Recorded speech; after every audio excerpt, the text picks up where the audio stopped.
आमच्या अमोलला कळत नाही की वेड्या तुझी शिकार झाली आहे. ही ब्लंडर आहे, याचं समर्थन होऊ शकत नाही. आणि त्या भुयारातून वेगळंच राजकारण आकाराला येत आहे हे आमच्या अमोलला कळलं पाहिजे. तुम्ही काय करता आहात? नथुराम गोडसेची भूमिका अमोलनं करणं हा काही केवळ कलाकृती नाहीये ती. हे तुम्हाला माफी असू शकत नाही. मी तुम्हाला माफ करू शकत नाही. तुम्हाला शरद पवारांनी माफ केलं असेल, मी तुम्हाला अमोल कोल्हे कधीही माफ करू शकत नाही. अश्लील, असभ्य, विपर्यस्त, विकृत, घाणेरडा प्रकार आहे सगळा. डॉक्टर अमोल कोल्हे हे खरं म्हणजे माझे चांगले मित्र आहेत. आणि मी जेव्हा फेसबुकवर, सोशल मीडियावर किंवा अन्यत्र जी भूमिका मांडली त्यानंतर ते व्यथित झाले. त्यांचा मला मेसेज आला, त्यामध्ये त्यांची भूमिका त्यांनी स्पष्ट केलेली आहे. मी खरं सांगतो की माझी भूमिका स्पष्ट आहे आणि अमोल कोल्हेंना ती नीटपणे सांगणं आवश्यक आहे. डॉक्टर अमोल कोल्हेने 2017 मध्ये जेव्हा या सिनेमात काम करण्याचं ठरवलं तेव्हाची त्यांची कुचंबना वेगळी असू शकते, गरज वेगळी असू शकते आणि कलावंत म्हणून आर्थिक गरजा असतात, बाकीच्या अनेक गरजा असतात. त्यामुळे हा मुद्दा वेगळा आहे. पण ही चूकच आहे, ही ब्लंडर आहे, याचं समर्थन होऊ शकत नाही. शरद पवार जरी म्हणाले की गांधी सिनेमामध्ये सुद्धा नथुरामची भूमिका केली होतीच कुठल्या कलावंतानं, गांधी सिनेमामध्ये गांधी नायक होते, नथुराम खलनायक होता. आणि जो इतिहास आहे तो इतिहास दाखवण्याचा स्वच्छपणे प्रयत्न केलेला होता. जेव्हा नथुरामला नायक दाखवण्याचा प्रयत्न होतो आणि गांधींना खलनायक दाखवण्याचा प्रयत्न होतो तेव्हा या सिनेमाकडे फार वेगळ्या नजरेनं, वेगळ्या अंगाने बघितलं पाहिजे. पण हा प्रयत्न का होतो? नथुरामला नायक करावं असं का वाटतं? नथुराम गोडसेची काही भूमिका असेल किंवा काय, हा मुद्दा नाही याच्यामध्ये. साध्वी प्रज्ञाची पण काही भूमिका असेल, मुद्दा हा नसतो. मुद्दा हा आहे की नथुराम गोडसेला नायक करणं आणि गांधींना खलनायक करणं. गांधींना कसे, गांधी राष्ट्रपिताच नव्हते, कारण गांधींचे राष्ट्रपिता असण्यालाच खूप लोकांचा या लोकांचा विरोध असतो. तर गांधींना राष्ट्रपिता मानायला ते तयार नसतात. ते गांधी वध असं म्हणतात गांधींच्या हत्येला सुद्धा. असे जे लोक आहेत एक लक्षात घ्या की शेवटी गांधींच्या विरोधकांना सुद्धा नथुराम हा गुन्हेगार आहे, अपराधी आहे, दहशतवादी आहे, खुनी आहे हे मान्यच होतं. पण अचानकपणे आता नथुरामला लेजिटिमेसी देण्याचा प्रयत्न होतो आहे, नथुरामला मान्यता देण्याचा प्रयत्न होतो आहे आणि त्या भुयारातून वेगळंच राजकारण आकाराला येतं आहे हे आमच्या अमोलला कळलं पाहिजे. अमोल डॉक्टर आहे, पण अमोलनं सध्या चाललंय काय त्याचं डायग्नोसिस नाही केलेलं. आपण नक्की जे करतो आहोत त्याचा परिणाम काय होणार आहे? सगळे पेशंट्स अवतीभोवती आहेत. अशा वेळी तुम्ही काय करता आहात? जाणीवपूर्वक एक लक्षात घ्या की मुळामध्ये नथुरामला मानणारी विचारधारा या देशामध्ये पूर्वीपासून होतीच. 1925 साली राष्ट्रीय स्वयंसेवक संघाची स्थापना झाली. पूर्वीपासून ही विचारधारा होती नाही असं नाहीये. 2021 पर्यंत आपण बघतो आहोत की ती विचारधारा होती, पण ती विचारधारा या देशाचा मुख्य प्रवाह कधीच नाही झाला. ती विचारधारा इथल्या समाजकारणाचा, राजकारणाचा मुख्य प्रवाह कधीच नाही झाला. इथल्या विचार विश्वाचा तो मुख्य प्रवाह कधीच झाला नाही. पण ही विचारधारा हा या देशाचा मुख्य प्रवाह करण्याची जी कल्पना या लोकांच्या मनामध्ये सातत्यानं होती त्याला बऱ्यापैकी मूर्त स्वरूप येत आहे. हा हल्ला आयडिया ऑफ इंडियाच्या वरचा आहे आणि म्हणून मग जाणीवपूर्वक नथुराम गोडसे हा नायक, गांधींना खलनायक, कारण गांधी नाकारायचे. अडचण लक्षात घ्या, यांची अडचण काय आहे की मुळामध्ये गांधी, नेहरू आणि आंबेडकर या तिघांनी मिळून भारतीय राष्ट्रवादाला एक वेगळा चेहरा दिला. जो की आज राष्ट्रवाद भारताचा आहे तो गांधी, नेहरू, आंबेडकर, मौलाना आझाद या सगळ्या लोकांनी मिळून त्याला एक चेहरा दिलेला आहे. हिटलर आणि मुसोलिनी यांचा राष्ट्रवाद आयात करण्याची कल्पना असणारे पण लोक होते, पण ते पराभूत झाले. आणि जो राष्ट्रवाद गांधी, नेहरू, आंबेडकरांनी आणला त्या राष्ट्रवादामध्ये स्वातंत्र्य आहे, समता आहे, धर्मनिरपेक्षता आहे, बंधुता आहे, समतावादी मूल्य आहेत. तर ही सगळी आयडिया ऑफ इंडिया जी आहे ती आयडिया ऑफ इंडिया पायदळी तुडवायची आणि भारताची एक नवी आयडिया, नवी कल्पना, नवी विचारधारा विकसित करायची. तो भारत कसा असेल? तो भारत कसा असेल मी जे मागे लिहिलं होतं एका ठिकाणी की मुळामध्ये डॉक्टर बाबासाहेब आंबेडकरांनी हिंदू म्हणून जन्माला आलो पण मी हिंदू म्हणून मरणार नाही असं त्यांना म्हणावं लागलं. त्यानंतर त्यांना हिंदू धर्म सोडावा लागला. तो ज्यांच्यामुळे सोडावा लागला त्यांनीच गांधींचा खून केला. तर त्यांना भीती होती की अरे आपलं सगळं जे काही चाललेलं आहे, आपले सगळे हितसंबंध आहेत, ते सगळे संपतीलच जर गांधींचा राष्ट्रवाद पुढे आला तर. त्यामुळे या लोकांचा गांधींना विरोध तेव्हापासून होता, तो आजही आहे. या लोकांचा विरोध नेहरूंना होता, तो आजही आहे. आंबेडकरांना होता, तो आजही आहे. त्यातली पंचायत अशी आहे, या तिघांनाही विरोध करण्याचा त्यांचा स्तर वेगवेगळा आहे. गांधींना ते विरोध करू शकतात, पण ऑन पेपर, ऑन रेकॉर्ड जाहीरपणे करू शकत नाहीत. कारण बाहेर तुम्ही कुठेही गेलात तर तुम्हाला गांधींचा देश हीच भारताची ओळख असते. तुम्ही आफ्रिकेत गेलात तर गांधी बसलेल्या ट्रेनमध्ये तुम्हाला बसून प्रवास करावा लागतो.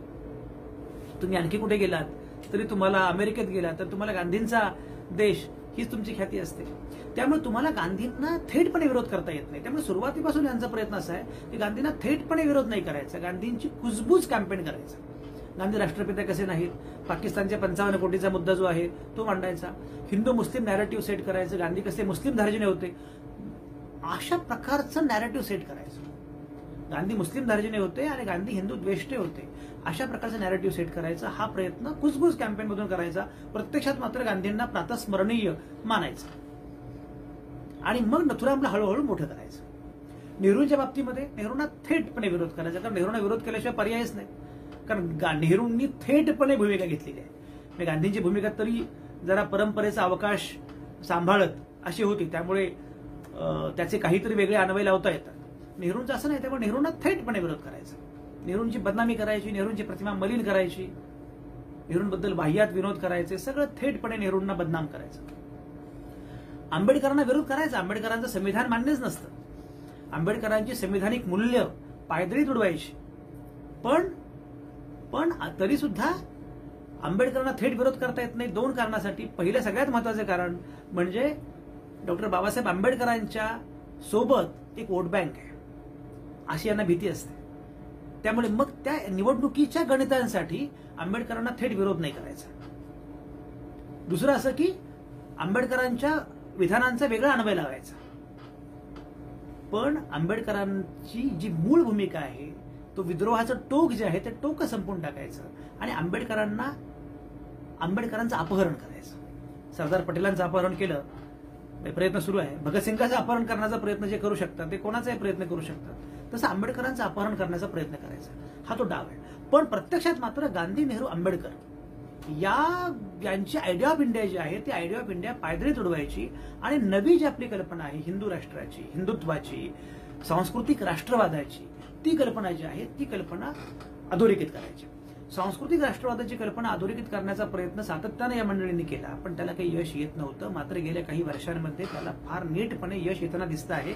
सर्वसामान्य माणूस हा त्याला बळी पडतो आहे, कारण त्याला ते काय करतात की त्या सांस्कृतिक राष्ट्रवादाला अर्थातच देशभक्ती असा सगळा ज्या प्रकारची भूलभुलैया दिला जातो, ज्या प्रकारचं नॅरेटिव्ह सेट केलं जातं आणि पुन्हा हिंदू विरुद्ध मुस्लिम वगैरे जे अशा प्रकारचं त्याला फार पॉप्युलिस्ट पद्धतीनं ते नॅरेटिव्ह सेट केलं जातं.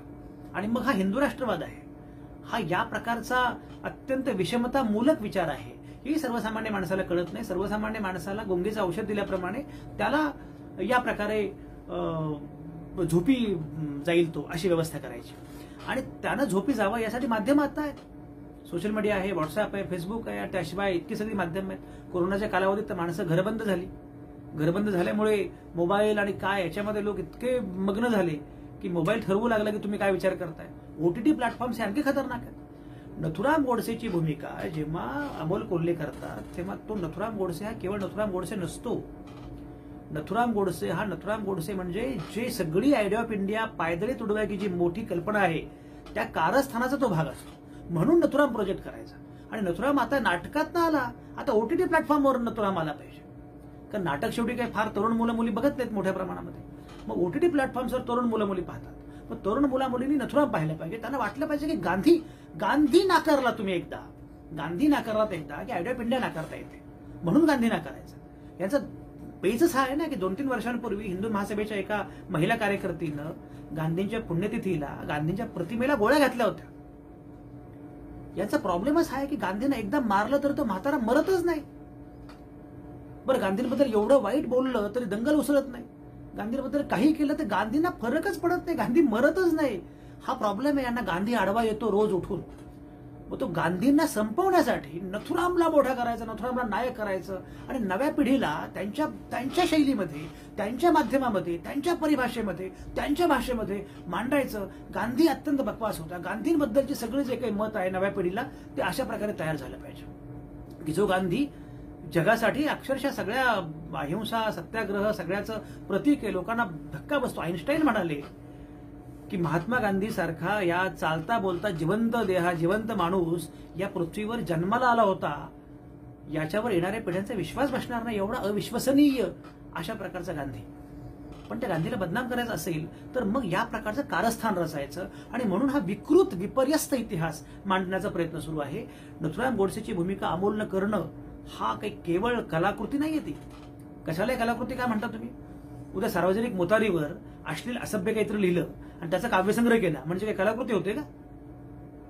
हे अश्लील असभ्य विपर्यस्त विकृत घाणेरडा प्रकार आहे सगळा.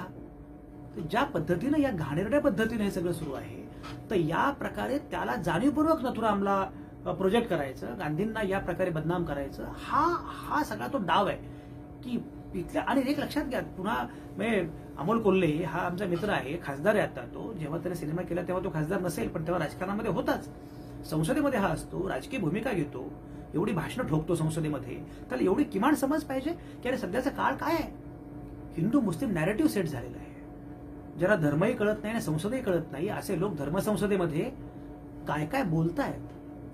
तिकडे गुरुद्वाराच्या बाहेर कुठल्या गोष्टी घडतायत. धर्माच्या नावानं नंगाना सुरू आहे. उत्तर प्रदेशची निवडणूक तोंडावर आहे, सुरूच आहे. म्हणजे आता तिथे उत्तर प्रदेश निवडणुकीचं बरोबर निमित्त साधून जाणीवपूर्वक हिंदू मुस्लिम नॅरेटिव्ह सेट करण्याचा प्रयत्न सुरू आहे.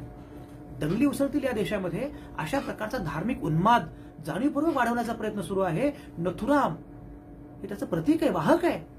एवढं तुम्हाला कळत नसेल, मला कमाल वाटते. हे तुम्हाला माफी असू शकत नाही. मी तुम्हाला माफ करू शकत नाही. तुम्हाला शरद पवारांनी माफ केलं असेल, मी तुम्हाला अमोल कोल्हे कधीही माफ करू शकत नाही. हे तुम्हाला माफी असू शकत नाही. मी तुम्हाला माफ करू शकत नाही. तुम्हाला शरद पवारांनी माफ केलं असेल, मी तुम्हाला अमोल कोल्हे कधीही माफ करू शकत नाही. I can't forgive you. तुम्ही वाहक कसे होता? आणि पुढे एक लक्षात घ्या की त्याला शरद पोंक्षे हा वाहक होता पूर्वी. पण शरद पोंक्षे हा किती वाह्यात माणूस आहे हे वेगळं सांगण्याची गरज नाहीये, कारण त्याची जाहीर भूमिका आहे ना. मी सांगण्याची गरज नाही. त्याने थेटपणे भूमिका मांडलेली आहे शरद पोंक्षेंनी. थेटपणे भूमिका घेतलेली आहे शरद पोंक्षेंनी. गांधींनी भारताला देशाला नपुसक केलं असं ते थेटपणे म्हणतात. असा हा शरद पोंक्षे. आता पोंक्षेंच्या जागी कोल्हे येणं हे आणखी फार सगळ्याच अर्थाने सामाजिक समरसता म्हणून फार महत्वाचा मुद्दा आहे या लोकांसाठी. आमच्या अमोलला कळत नाही की वेड्या तुझी शिकार झाली आहे. तू मान्य कर की मी बळी पडलो, माझी शिकार झाली आहे. मला हे कळत नव्हतं पण हे फार भयंकर माझ्या हातून घडतं आहे. हे जे घडलंय ते वाईट आहे. यात काही कला रिअल लाईफ आणि रिअल लाईफ वगैरे काही नाहीये. हा वाह्यातपणा, मूर्खपणा एका कटकारस्थान जाण्याचा भाग आहे आणि त्या कारस्थानाचे अमोल कोल्हे तुम्ही वाहक झालेले आहात हे तुम्हाला समजलं पाहिजे. हा देश 26 जानेवारी आता तोंडावर आहे. पूर्वसंध्येला प्रजासत्ताक दिनाच्या आपण चर्चा करतो आहोत आयडिया ऑफ इंडियाची, भारतीय संविधानाची. भारतीय संविधानिक मूल्य पायदळी तुडवणाऱ्या एका दुसऱ्या राष्ट्रवादाची मांडणी सातत्याने केली जात असताना, त्या मांडणीला जनाधार मिळत असताना, देशामध्ये निवडणुकांचं वातावरण असताना, धार्मिक उन्माद वाढलेला असताना तुमचा नथुराम येणं हा काय प्रकार आहे? एक लक्षात घ्या, मी कुठल्याही पक्षाच्या बाजूने किंवा विरोधामध्ये नाहीये. मी भारताच्या बाजूने आहे. मी आयडिया ऑफ इंडियाच्या बाजूने आहे. मी संविधानाच्या बाजूने आहे. संविधानाच्या बाजूने असणारा संजय राऊतांसारखा माणूस हे कधीच मान्य करणार नाही. अमोल कोल्हे तुमचा मुद्दा अत्यंत वेगळा आहे. तुम्ही कुठल्या पक्षाचे आहात त्या पक्षाच्या भूमिकेबद्दल मला काय म्हणायचं नाही. मला राष्ट्रवादी काँग्रेसबद्दल, शिवसेनेबद्दल, भाजपबद्दल माझं काही म्हणणं नाहीये. प्रजासत्ताक दिनाच्या पूर्वसंध्येला वी द पीपल, आम्ही भारताचे लोक असा घोषा आम्ही करत असताना तुम्ही नथुराम गोडसे सारखा माणूस जर नायक दाखवणार असाल, इतिहासाची मोडतोड आणि विपर्यस्त इतिहास दाखवून, तर याला माफी नाही. हा अपराध आहे, हा गुन्हा आहे. अरे कसले तुम्ही. आणि लक्षात घ्या, म्हणजे तुम्हाला नेते आणि अभिनेते यातली सीमारेषावर दुसरं झाली सध्या. तुम्हाला माहिती आहे काय चाललंय देशामध्ये. सांस्कृतिक भुयारातनं राजकारण जन्माला येतं. तुमचा संभाजी बघितलं लोकांनी. मी काय फार तुमची मालिका पाहिली नाही कधी, पण खूप चांगली मालिका होती आणि तुम्ही काय संभाजी घराघरात पोहोचवला चांगला वगैरे लोकांनी सांगितलं. पण संभाजी घराघरात पोहोचला म्हणून काय घडलं? तुम्ही खासदार झालात. नथुराम घराघरापर्यंत पोहोचून नथुराम मोबाईल आणि मनामनापर्यंत पोहोचवून या लोकांना काय करायचंय हे कळणं इतकी समज अमोल तुम्हाला असली पाहिजे. आणि म्हणून मित्र म्हणून मी रागावलेलो आहे. तुम्हाला विरोधी गटात विरोधी गोटात ढकलतोय वगैरे असा मुद्दा अजिबात नाही. तुम्हाला मी शत्रू मानतोय असं अजिबात नाही. तुम्हाला मी लेबल करतोय असं अजिबात नाही. पण इट इज युअर ब्लंडर. आणि तुम्हाला जाहीरपणे ही कार्यशाळा समजा, ही कार्यशाळा समजा, जाहीरपणे हे माझं पूर्ण निवेदन नीटपणे ऐका. आयडिया ऑफ इंडियाला पायदळी तुडवणारा कुठलाही विचार हा इथे मोठा होता कामा नये. आयडिया ऑफ इंडियाला पायदळी तुडवणारी विचारधारा इथला मुख्य प्रवाह आजवर कधीच झाला नाही, आजही झालेला नाहीये, या क्षणी पण नाहीये. मी तुम्हाला सांगतो, निवडणुकांच्या राजकारणामध्ये काही घडलं असलं तरी सर्वसामान्य माणूस आजही स्वातंत्र्य, समता, धर्मनिरपेक्षता, बंधुता ही मूल्य मानणारा जगणाराच आहे. याच्यात काही शंका नाही. तो गांधीलाच आपला बाप मानतो, तो नेहरूंनाच आपले पूर्वसुरी मानतो, तो आंबेडकरांनाच स्मरून जय भीम म्हणतो. तो आहेच. सरदार वल्लभभाई पटेलांना तो त्याच्या लेखी फार महत्वाचं स्थान आहे. मौलाना आझाद तेवढेच महत्वाचे आहेत. हा प्रश्नच नाही. हे सगळीच माणसं जी आहेत, ही सगळीच माणसं आजही तोच वारसा सांगितला जातो. मी मगाशी म्हटल्याप्रमाणे जगभरात कुठेही जा, हा देश गांधींचा हीच तुमची ओळख असते. त्याच्यापासून तुम्ही दूर जाऊ शकत नाही. गांधी हीच तुमची ओळख आहे. नेहरू हेच तुमच्या आधुनिक भारताचे शिल्पकार आहेत आणि आंबेडकर हेच संविधानाचे निर्माते आणि शिल्पकार आहेत राज्यघटनेचे. ही आयडिया ऑफ इंडिया जी आहे ना, ही आयडिया ऑफ इंडिया पायदळी तोडण्याचा हा प्रयत्न आहे. त्यामुळे तुमची भूमिका ही केवळ भूमिका नाहीये, तो एका मोठ्या कारस्थानाचा भाग आहे. आणि आजवर ही सगळी कारस्थानं सांस्कृतिक भुयारातूनच पार पडलेली आहेत. त्यामुळे सांस्कृतिक भुयार नीटपणे कळलं पाहिजे. ही अजिबात कलाकृती नाही. आणि म्हणून अमोल कोल्हे चूक आहे. मित्र यार, तुम्ही फार जवळचे मित्र आहात, पण तुम्हाला हे सांगितलं पाहिजे. मित्र सांगेल तुम्हाला, आणि म्हणून तुम्हाला मी सांगतो आहे. Thank you doctor. Okay, see you.